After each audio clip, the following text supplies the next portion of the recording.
Tip इसके लिए क्या है? Instead of saying I am angry, से this is anger.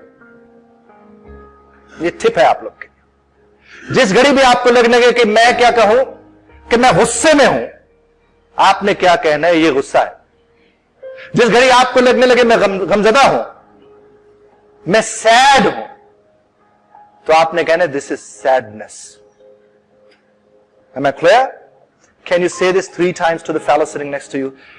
From this moment onward, what I'm going to say is, I'm angry की जगह पे मैंने क्या बोलना है? This is anger. I'm sad की जगह मैंने क्या बोलना है? This is sadness. Even I'm happy की जगह क्या बोलना है? This is happiness. Come on, say this to the fellow sitting next to you 3 times. Got me, dear fellows? Thank you. अपने इमोशंस को एक्सेप्ट करें, रियलाइज करें कि इमोशंस इम्परमानेंट होते हैं। इमोशंस क्या होते हैं? ये बिल्कुल a fire in the frying pan होते हैं। हल्की सी ऐसे भी उसने फ्राइंग पैन के अंदर ही हल्का सा शोला उठता, उस वक्त अगर आप परेशान हो जाए और उसमें पानी फेंके तो शोला और बढ़ जाता है।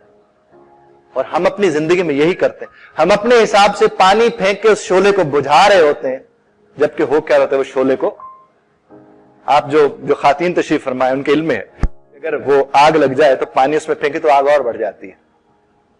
हालांकि पानी तो आग बुझाने के लिए होता है, तो यहां पर आग बुझ क्यों नहीं पा रही होती? इस लम्हे को, इस बात को समझ लें तो आपको अंदाजा होगा कि आप किस तरह उसको मैनेज कर सकते हैं।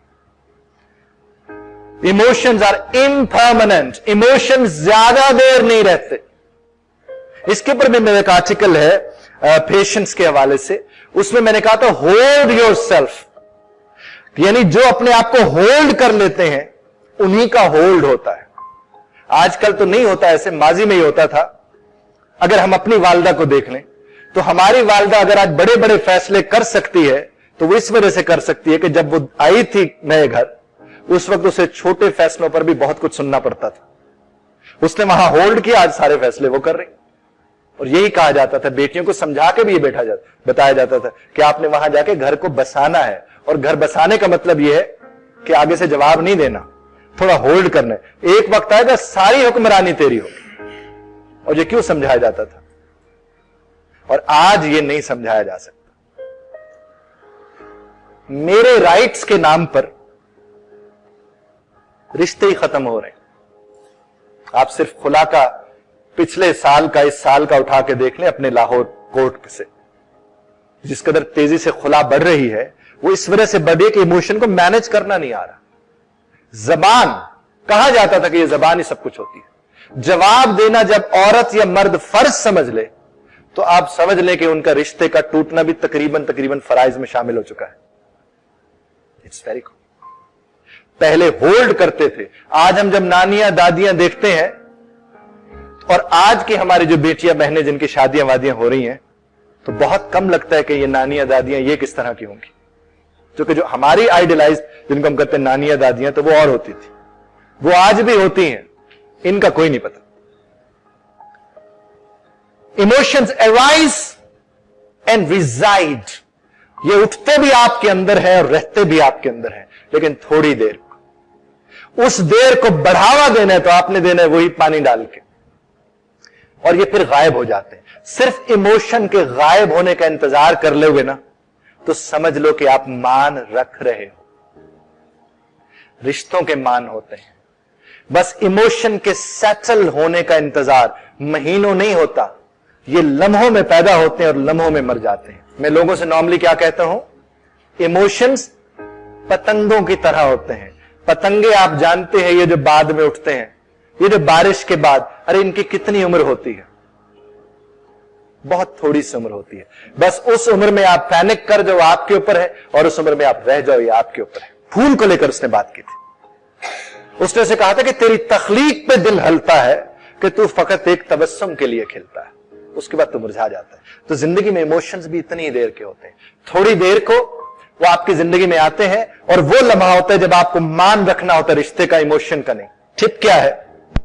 अपने इमोशंस को टाइम देना शुरू करें, और उसको स्पेस दें ताकि वो क्या करे, फेड करे एंड देन डिसअपियर। आपने देखा होगा वालिदा भी घर में बच्चों क्या कहती, उधर ना जाना तुम्हारे बाप को गुस्सा आया हुआ है, कहती है ना।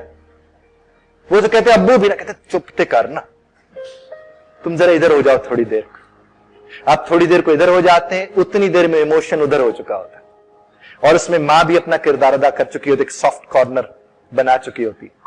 उसके बाद फिर सूरत हाल मुख्तलिफ हो जाती है। और अगर आप उसी कहते नहीं नहीं ये हर दफा मेरे साथ ऐसा कर, तो जब आप जाते हैं तो उस दफा कुछ नया भी हो जाता है। आपने अपने आप से इंक्वायर करना है, पूछना है, इन्वेस्टिगेट करना है।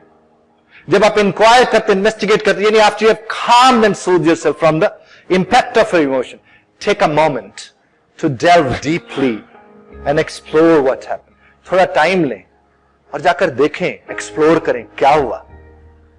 एंड देन ये सवाल आपने खुद से करने। पहला सवाल क्या है, What triggered me? ये अचानक क्या हो गया मुझे, कौन सी बात थी जब मुझे ये सब करना पड़ गया। What is causing me to feel this way? दूसरा सवाल कि मैं इस तरह क्यों फील कर रहा हूं, कौन सी वजूहात है जो मुझे इस तरह फील करवा देती हैं। बिलीव यू मी, ये चंद सवाल है, आप इन सवालों को जवाब जरा पेन पेपर लेंगे तो आपको सारे इमोशंस को मैनेज करना आ जाएगा। सिर्फ इन सवालों का जवाब ढूंढना है। पहले सवाल क्या है, What triggered me? मुझे अचानक ये सब करना क्यों पड़ गया। दूसरा, कौन सी कॉजेस थी कि मैं इस तरह फील क्यों कर गया, मैं इस तरह फील क्यों कर रहा हूं। What is the discomfort I'm experiencing where it is right? कौन सा डिस्कंफर्ट है मेरे दिमाग में, काहे की बेचैनी है, और ये जो बेचैनी है कहां से आ रही है। आपको फील होगा आपके बॉडी का कोई पार्ट होता है जो उसको होल्ड करके बैठा होता है। Any part of your body can hold it. And was it as a result of my critical mind or was it a reaction to something? क्या मैं खुद चीजों को जरा इवेल्युएट इस तरह से करता हूं या कहीं मैं रिएक्टिव हुआ। आप जब अकेले बैठ के इन सारे सवालों का जवाब ढूंढेंगे तो यकीन मानिए आपको अपने इमोशन को मैनेज करना आ जाएगा, चूंकि आप एक्सेप्ट कर रहे हो। आप अपने इमोशंस को कंट्रोल कर सकते हैं। Though it takes time, yet you can. वक्त लगता है, वक्त लगता है, और ये तब होता है जब आप दूसरों के ऊपर से इल्जाम की उंगली हटा के अपनी तरफ उस उंगली को ले आते हैं और सोचना शुरू कर देते कि मैं कहां पर गलत था, कहां ये सब होने लगा। और बल्कि कहां पर गलत था भी मत कहें, क्योंकि आपने अपने आप को गलत नहीं कहना, तो ये होते हैं इंसानों के साथ। बी पेशेंट और बिकम पेशेंट। समझ रहे बात को? या तो सब्र कीजिए या फिर मरीज बन जाइए। और अगर सब्र सीखना है तो ताइफ के वाकया से बढ़कर कोई बड़ा वाकया नहीं है आपकी हमारी जिंदगी में। क्योंकि देखिए ये जितनी भी सिलसिले हैं ये सब के सब दर मुस्तफा से निकले हैं सल्लल्लाहु अलैहि वसल्लम। दुनिया में कोई ऐसा मर्ज नहीं जिसका इलाज ना हो, और वो इलाज कहां से मिलता है, मेरे अकीदे का यह हिस्सा है कि वो दर मुस्तफा से मिलता है, उसवे हसना के ऊपर यकीन करने से मिलता है।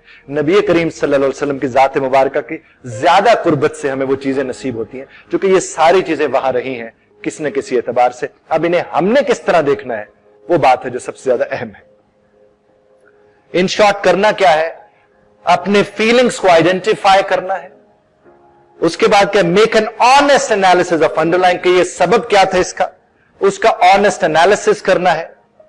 और take action to break the negative cycle of emotion. इस नेगेटिव साइकिल इमोशंस का थोड़ा एक्शन करने के इसको ब्रेक करना है। और उसके बाद थैंक यू फॉर लिसनिंग।